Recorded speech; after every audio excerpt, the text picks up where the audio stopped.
الحمدللہ کفا سلام علی عبادہ الذین اصطفیٰ اما بعد اعوذ باللہ من الشیطان الرجیم بسم اللہ الرحمن الرحیم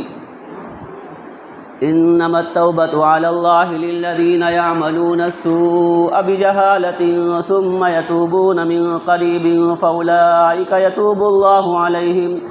وکان اللہ علیما حکیما ولیست التوبۃ للذین یعملون السیئات حتى إذا حضر أحدهم الموت قال إني تبت الآن ولا الذين يموتون وهم كفار أولئك أعتدنا لهم عذابا أليما۔ اللہ رب العالمین اس آیت کریمہ میں یہ بات بیان فرما رہا ہے کہ توبہ ان لوگوں کے لیے ہے، میں ان لوگوں کے توبہ کو قبول کرتا ہوں جن سے گناہ کے کام نادانی سے ہو جائیں، انجانے میں جن سے گناہ کے کام ہو جائیں، اور پھر وہ انجانے میں گناہ کے کام ہو جانے کے بعد میں پھر اللہ رب العالمین کی طرف رجوع کریں، اللہ رب العالمین میری طرف رجوع کریں، مجھ سے توبہ کریں، جلد ہی مجھ سے توبہ کریں۔ گناہ ہونے کے بعد میں نادانی میں گناہ ہوا، گناہ ہونے کے بعد میں جلد ہی مجھ سے رجوع کریں، میں ان کے گناہ کو معاف کر دوں گا، میں ان کے توبہ کو قبول کر لوں گا۔ اور اللہ رب العالمین کہہ رہا ہے کہ میں جاننے والا ہوں اور میں حکیم ہوں، حکمت والا ہوں۔ پھر آگے اللہ رب العالمین فرما رہا ہے کہ توبہ ان لوگوں کے لیے نہیں ہے، وَلَيْسَتِ التَّوْبَةُ لِلَّذِينَ يَعْمَلُونَ السَّيِّئَاتِ، جو برے اعمال کرتے رہتے ہیں، مسلسل برے اعمال کرتے رہتے ہیں، یہاں تک کہ جب ان کے پاس ہمارا فرشتہ آ جاتا ہے، جس کو میں نے روح نکالنے کے لیے ان کے پاس بھیجا ہے، جب اس فرشتے کو وہ دیکھ لیتے ہیں، اس کے بعد میں وہ توبہ کرنے کی کوشش کرتے ہیں، وہ توبہ کرنے کی کوشش کرتے ہیں تو اللہ رب العالمین فرماتا ہے کہ فرشتے کو دیکھ لیے ہو، اب فرشتے کو دیکھنے کے بعد توبہ کر رہے ہو، اب یہ روح نکالنے کے لیے فرشتہ تمہارے پاس آ گیا ہے، اس پر توبہ کر رہے ہو، اب میں تمہاری توبہ قبول کرنے والا نہیں ہوں۔ اس سے پہلے تم توبہ کرتے تو قبول کر لیتا، لیکن تم نے فرشتے کو دیکھ لیا، ابھی تمہاری روح نکلنے والی ہے، اب تم لاکھ توبہ استغفار کرتے رہو، میں تمہارے توبہ کو قبول کرنے والا نہیں ہوں۔ اسی طریقے سے اللہ رب العالمین نے فرمایا آگے ٹکڑے میں کہ جو لوگ کفر کی حالت میں موت ہوئی، جن کی جو حالت کفر میں وفات پا گئے، اب وہ جو ہے اللہ رب العالمین سے توبہ کرنے چاہیں اور رونا چاہے، گڑگڑانا چاہے، تو اللہ رب العالمین ان کے توبہ کو قبول فرمانے والا نہیں ہے۔ اولئک اعتدنا لهم عذابا الیما، یہی لوگ ہیں جن کے لیے دردناک عذاب ہے۔ تو معلوم کیا ہوا اس آیت کریمہ سے کہ اگر انجانے میں یا جان بوجھ کر کے اگر ہم سے غلطی ہو جا رہی ہے تو ہم فوراً اللہ رب العالمین کی طرف رجوع کریں۔ ہم انسان ہیں، ہم سے غلطی ہوگی، غلطی کس سے نہیں ہوتی ہے؟ فرشتوں سے نہیں ہوتی، کیونکہ اللہ رب العالمین نے ان میں غلطی کرنے کا ملکہ رکھا ہی نہیں ہے، ان میں صرف فرما برداری کرنے کا ملکہ رکھا ہے۔ اور ہم انسان ہیں، ہم سے غلطی ہوگی، اور ہم سے غلطی ہوگی، ہم اگر اللہ رب العالمین کی طرف رجوع کریں گے تو اللہ رب العالمین ہمارے گناہوں کو معاف فرما دے گا۔ جیسے کہ حضرت آدم علیہ السلام سے غلطی ہوئی اور ان کی بیوی حضرت حوا علیہ السلام سے غلطی ہوئی، تو انہوں نے فوراً رجوع کیا، اور اس چیز کو اللہ رب العالمین نے سورہ اعراف کے اندر نقل کیا، 8واں پارہ کے اندر، قال ربنا ظلمنا انفسنا وان لم تغفر لنا وترحمنا لنکونن من الخاسرین، اے ہمارے رب، ہم نے اپنے نفس پر ظلم کیا ہے، ہم سے گناہ کے کام ہو گئے ہیں، اے اللہ اگر تو ہمارے گناہوں کو بخشے گا نہیں، ہم پر رحم نہیں کرے گا، تو ہم خسارہ اٹھانے والوں میں سے ہو جائیں گے، ہم نقصان اٹھانے والوں میں سے ہو جائیں گے۔ تو معلوم یہ ہوا کہ اگر گناہ کے کام ہو جا رہے ہیں تو اس پر اللہ رب العالمین کے سامنے آ کر مسجد میں آنا چاہیے، اور اللہ رب العالمین کے سامنے رو کر کے، گڑ گڑا کر کے اللہ رب العالمین سے معافی مانگ لینا چاہیے۔ اچھا ایک بات اور ہے، دیکھیے ہم لوگ جب دعا مانگتے ہیں تو ہمارے بازو میں کوئی بھی بیٹھا رہے، لیکن اس کو معلوم نہیں ہوتا کہ ہم کیا مانگ رہے ہیں، کتنا بھی سٹ کے بیٹھے رہنے دو، لیکن اللہ رب العالمین کا دیکھیے علم کتنا بڑا ہوا ہے، اس کی سماعت کتنی بڑی ہوئی ہے کہ وہ ساتوں آسمان کے اوپر، عرش کے اوپر مستوی ہے، وہاں سے اللہ رب العالمین کتنے لوگ بھی پکارے، اللہ رب العالمین سب کی پکار کو سنتا ہے۔ کتنی بڑی بات ہے، تو ہم لوگ جو ہے اگر غلطی ہو جائے تو غلطی کی توبہ جو ہے، غلطی ہو جائے تو اللہ رب العالمین کی طرف رجوع کرے، معافی مانگ لے تو معاف ہو جائے، اللہ رب العالمین معاف کر دے گا۔ اور اسی طریقے سے روح کے فرشتے کو دیکھنے کے بعد میں اگر کوئی معافی مانگے، لاکھ معافی مانگے، اللہ رب العالمین معاف نہیں کرے گا۔ اسی طرح کفر کی حالت میں کسی کی موت ہوئی تو اسے بھی اللہ رب العالمین معاف نہیں کرے گا۔ ہم لوگوں کو کلام پاک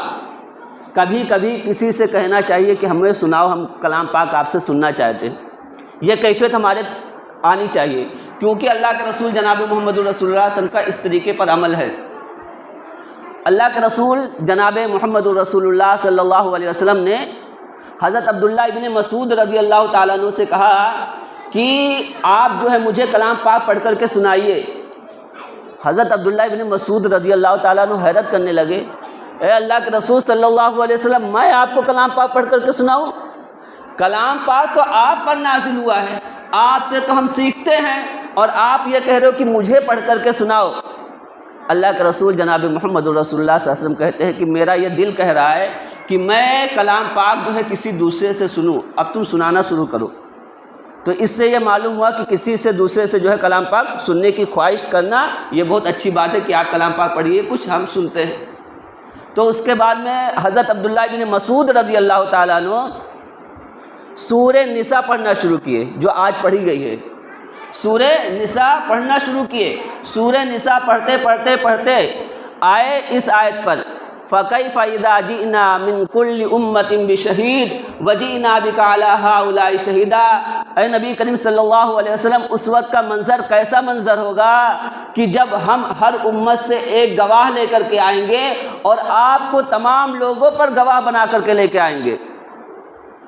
ہر امت میں سے ایک گواہ کس کو لے کر کے آئیں گے؟ اس امت میں جو نبی بھیجے گئے ہیں ان کو لے کر کے آئیں گے۔ اللہ رب العالمین نبی کو گواہی کے لیے لے کر کے آئیں گے، اور نبی یہ گواہی دیں گے کہ اللہ رب العالمین ہم نے ان لوگوں کے سامنے تمام چیزیں پہنچا دی تھی رسالت کی، جو جو چیز پہنچانے کے لیے آپ نے کہا تھا اللہ رب العالمین ہم نے پہنچا دی ہیں۔ پھر اس کے بعد میں اللہ رب العالمین اللہ کے رسول جناب محمد رسول اللہ صلی اللہ علیہ وسلم کو لے کر کے آئے گا، اور اللہ کے رسول جناب محمد رسول اللہ صلی اللہ علیہ وسلم کہیں گے کہ اے اللہ، ان تمام انبیاء کرام نے پوری دعوت کو سب لوگوں کے سامنے پہنچا دیا تھا۔ تو اس سے کیا معلوم ہوا؟ اچھا، پھر حضرت عبداللہ ابن مسعود رضی اللہ تعالیٰ عنہ کہتے ہیں کہ جب اس آیت کریمہ پر میں پہنچا تو اللہ کے رسول جناب محمد رسول اللہ صلی اللہ علیہ وسلم نے کہا کہ اب ٹھہر جاؤ۔ رسول اللہ صلی اللہ علیہ وسلم نے روکا۔ حضرت عبداللہ ابن مسعود رضی اللہ تعالیٰ ابھی تک جو ہے اپنے چہرے کو نیچے کیے ہوئے تھے، اپنی نگاہ کو نیچے کیے ہوئے تھے۔ جب سنانا شروع کیے تھے سورہ نساء تو اپنی نگاہ کو نیچے کیے ہوئے تھے، لیکن جب اللہ کے رسول جناب محمد رسول اللہ صلی اللہ علیہ وسلم نے کہا کہ اب ٹھہر جاؤ، تو جب ٹھہر گئے تو حضرت عبداللہ ابن مسعود رضی اللہ تعالیٰ نے اپنی نگاہ کو اوپر کیا۔ جب انہوں نے اپنی نگاہ کو اوپر کیا تو دیکھا کہ اللہ کے رسول جناب محمد رسول اللہ صلی اللہ علیہ وسلم کے آنکھوں سے آنسو جاری ہیں۔ اللہ کے رسول صلی اللہ علیہ وسلم مسلسل رو رہے ہیں، آنکھ سے آنسو گر رہے ہیں۔ کیوں گر رہے ہیں؟ کہ یہ جو منظر تھا یہ ہیبت ناک منظر ہے، قیامت کا منظر ہے، اور جو کلام پاک کو پڑھے گا اور جو اس کے معنی و مفاہیم کو جتنی اچھی طریقے سے سمجھے گا اس کا دل اتنا ہی نرم ہوگا، وہ اتنا ہی زیادہ روئے گا۔ جو کلام پاک پڑھنا جس کو نہیں آئے گا، یا پڑھنا تو آ رہا لیکن اس کا معنی مفہوم نہیں سمجھ رہا ہے، تو سمجھ لیجئے کہ وہ اثر دل پر نہیں کرے گا۔ اللہ کے رسول جناب محمد رسول اللہ صلی اللہ علیہ وسلم اس کے معنی مفاہیم کو سب سے زیادہ اچھی طریقے سے جانتے تھے، اور رسول اللہ صلی اللہ علیہ وسلم نے لوگوں کو اس کا معنی مفاہیم سمجھایا۔ اللہ کے رسول صلی اللہ علیہ وسلم رو رہے ہیں۔ اور میں بتاؤں آپ لوگوں کو کہ یہ آیت جو یہاں پر ہے، جب سورہ نساء شروع کریں گے تو حافظہ کلام پاک سے 8واں صفحہ آتا ہے، 8 صفحہ بنیں گے، بس اس سے زیادہ نہیں بنیں گے۔ 8ویں صفحے کی آخری آیت ہے، لیکن 8 صفحے کے اندر حضرت عبداللہ ابن مسعود رضی اللہ تعالیٰ عنہ سنا رہے ہیں، اللہ کے رسول صلی اللہ علیہ وسلم مسلسل رو رہے ہیں۔ اور ہم لوگ تو کتنا سنتے ہیں، ہم لوگ کتنا پارہ سن لیتے ہیں، ہمارے اندر رونے کی کیفیت نہیں آتی۔ اس کی وجہ ہے، اس کی وجہ یہ کہ ہم لوگوں کو کلام پاک پڑھنا نہیں آتا ہے۔ اور اگر کلام پاک پڑھنا آتا ہے تو ہم لوگ اس کا جو معنی مفہوم نہیں سمجھتے ہیں، اور اگر معنی مفہوم سمجھتے بھی ہیں تو اس طریقے سے نہیں سمجھ پاتے ہیں جس طریقے سے شریعت اسلامیہ ہمیں سمجھانا چاہتی ہے، یہ بھی مسئلہ ہے۔ تو کلام پاک سے جڑیے، کلام پاک کو کھولیے، آپ جو ہے کلام پاک کو میں کہہ رہا ہوں کہ جس انداز سے آپ پڑھنا چاہیں گے، جس نظریے سے پڑھنا چاہیں گے، جو چیز آپ سمجھنا چاہیں گے، اس تمام چیز اس میں موجود ہے کلام پاک میں۔ کلام پاک دستور عمل ہے، لاہ عمل ہے، یہ زندگی کے ہر گوشے سے گفتگو کرتی ہے، چاہے آپ معاشی طور سے اس کو دیکھنا چاہیں، ماہر معاشیات بن کر کے دیکھنا چاہیں تو آپ کو اس کے اندر ملے گا، آپ ماہر فلکیات بن کر کے دیکھنا چاہتے تو بھی جو ہے کلام پاک میں یہ چیز آپ کو ملے گی، آپ اخلاق و کردار دیکھنا چاہتے ہیں کلام پاک کے اندر آپ کو موجود ملے گا، آپ جو بھی چیز اس کے اندر دیکھنا چاہیں گے آپ کو جو ہے تمام چیزیں اس کے اندر موجود ملیں گی۔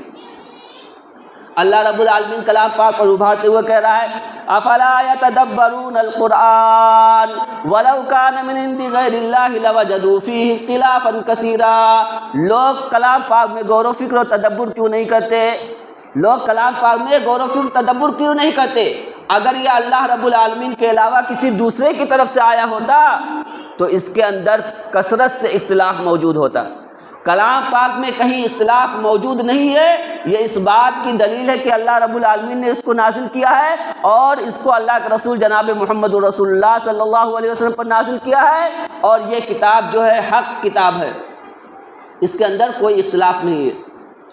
اسی طریقے سے آگے اللہ رب العالمین نے فرمایا اللہ لا الہ الا هو لَيَجْمَعَنَّكُمْ إِلَىٰ يَوْمِ الْقِيَامَةِ لَا رَيْبَ فِيهِ وَمَنْ أَصْدَقُ مِنَ اللَّهِ حَدِيثًا۔ اللہ رب العالمین ہی معبود حقیقی ہے، عبادت کے لائق صرف اور صرف اللہ رب العالمین کی ذات ہے۔ اللہ رب العالمین کے علاوہ جتنے بھی معبود ہیں سب باطل معبود ہیں، وہ لوگوں کے بنائے ہوئے ہیں، ان کی کوئی حیثیت نہیں ہے۔ اللہ رب العالمین ہی حقیقی معبود ہے، عبادت کے لائق صرف اور صرف اللہ رب العالمین ہی ہے، کیونکہ تمام چیزوں کا خالق مالک اللہ رب العالمین ہے۔ اللہ رب العالمین فرماتا ہے کہ حقیقی معبود میں ہوں، لَيَجْمَعَنَّكُمْ إِلَىٰ يَوْمِ الْقِيَامَةِ لَا رَيْبَ فِيهِ، میں تم سب لوگوں کو قیامت کے دن جمع کروں گا جس میں کوئی شک نہیں ہے۔ میں جو مانتے ہیں ان کے لیے تو اچھی بات ہے، ان کو بھی جمع کروں گا، لیکن جو قیامت کا انکار کرتے ہیں، جو اس بات کا انکار کرتے ہیں کہ ہم مر جائیں گے اور مرنے کے بعد ہم دوبارہ نہیں اٹھائے جائیں گے، تم لاکھ انکار کرتے رہو، اللہ رب العالمین تمہارے انکار کی پرواہ نہیں کرے گا۔ تمام لوگوں کو اللہ رب العالمین قیامت کے دن ضرور بضرور جمع کرے گا، اور آگے اللہ رب العالمین فرما رہا ہے کہ قیامت آ کر کے ہی رہے گی، اس میں کوئی شک نہیں ہے،